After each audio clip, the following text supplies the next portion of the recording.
अब आगे देखिएगा इसी कार्यक्रम में भाई और बहनों, जो काम नहीं करने वाले थे, नहीं देखने वाले थे, भक्तों ने जिन कार्यक्रमों से दूरी बनाकर रखनी चाहिए, उन्हीं कार्यक्रमों में ये लोग बड़े सम्मान के साथ आगे आगे की सीट पर बैठकर आनंद ले रहे हैं। ये छोटी छोटी बच्चियां डांस कर रही हैं। जिस भी व्यक्ति ने ये प्रोग्राम रखवाया है वो तो जगत वाला है, लेकिन भाई और बहनों वहां पर ये आश्रम वाले जाकर क्या कर रहे हैं? कोई व्यक्ति कल को मुजरा करवाएगा और हम भगत वहां जाकर बैठकर आनंद लेंगे, ये भक्ति के नियमों के अनुसार है क्या? भक्तों को शोभा देगा क्या? सतगुरु प्रसन्न होगा क्या? अरे छोटी छोटी बच्चियां, इस मनोज और वीरेंद्र की बेटा बेटी से भी कम उम्र की बच्चियां, छोटी छोटी, और ये नालायक दुष्ट प्राणी काल के दूत संत रामपाल जी के भगत कहलाने के बावजूद बैठकर इन बच्चियों का डांस देख रहे हैं, आनंद ले रहे हैं, मनोरंजन करवा रहे हैं। ये कल को आश्रम की बहन बेटियों को भी नचवाएंगे इसी प्रकार से, क्योंकि संगत को भी आनंद आने लग गया नाच देखने में और नाच करने में। ये संगत की बहन बेटियों को भी इसी प्रकार से डांस करवाएंगे सतलोक आश्रमों में आने वाले समय में, अगर संगत ने आंखें नहीं खोली तो।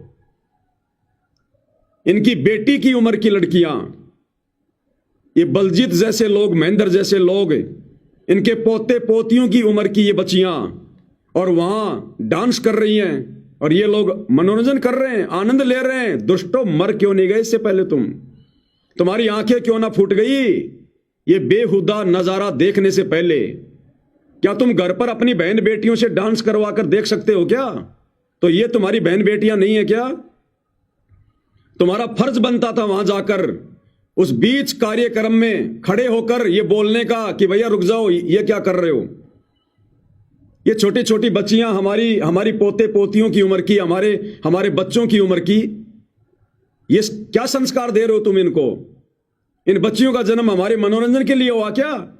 ये हमारे बेटा बेटी की उम्र की बच्चियां हमारा मनोरंजन करने के लिए आई है क्या?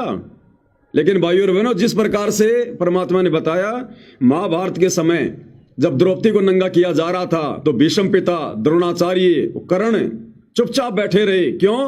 गुरुजी कहते हैं उनकी नीयत में खोट था, वो द्रौपदी को नंगा होते देखना चाहते थे। अगर उनमें जरा भी सभ्यता होती, भगत का लक्षण होता, तो विदुर की तरह उसी समय खड़ा होकर सच बोलता, और नहीं मानते तो सभा छोड़ के चले जाते। लेकिन ये दुष्ट संत रामपाल जी के परिवार वाले, ये 20, 30, 40 की संख्या में जो बड़े बड़े जो भगत गए वहां पर, गुड़गांव का कोऑर्डिनेटर डॉक्टर संदीप, और ये बलजीत लहरी, वो विकास सिंहपुरिया, सारे बैठे हुए हैं यहाँ पर। संत रामपाल जी के पोते सब बैठे हुए हैं। लेकिन गुरुदेव ने कहा कि वो दुष्ट तीनों प्राणी द्रौपदी को नंगा देखना चाहते थे। अंदर अंदर उनके जो है वो लड्डू फूट रहे थे कि कब द्रौपदी नंगी हो और कब हम द्रौपदी को नग्न अवस्था में देखें।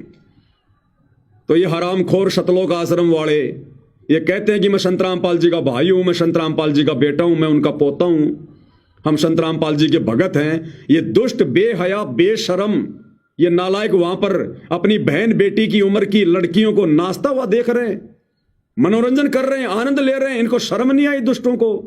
एक ने भी खड़ा होकर नहीं कहा कि भाई साहब ऐसे प्रोग्राम में हम हमारे गुरुदेव का सम्मान नहीं करवा सकते, जहां पर बहन बेटियों को नचनियों के रूप में तुम लोगों ने यहां पर लाके खड़ा कर रखा है। लेकिन दुष्टता तो इन लोगों के खुद के अंदर है। अपनी बहन बेटी की उम्र की इन बच्चियों का डांस देख रहे हैं, इनका मनोरंजन कर रहे हैं, आनंद ले रहे हैं। भाई और बहनों, भक्ति के निकट भी नहीं है, और ना सतगुरु रामपाल जी वर्तमान में अपने परिवार के इन दुष्ट प्रवृत्ति के लोगों के निकट हैं। साथ छोड़ रखा गुरुदेव ने, केवल बैटरी चल रही है। जैसे गाड़ी का टायर फटता है, आने वाले समय में ऐसे फटेंगे काल जो है इनके अंदर जो भर रहा है। तो देखिए किस प्रकार से उस कार्यक्रम में, ऐसे बेहुदे कार्यक्रम में जहां पे हमारी बहन बेटियों की उम्र की बच्चियां नाच रही हैं, हमारी घर की माता बहनें नाच रही हैं, डांस कर रही है, और वहां जाकर अपने गुरु की फोटो का सम्मान करवा रहे हैं, खुद का सम्मान करवा रहे हैं। ये भगत नहीं है भाई और बहनों, राक्षस है, राक्षस।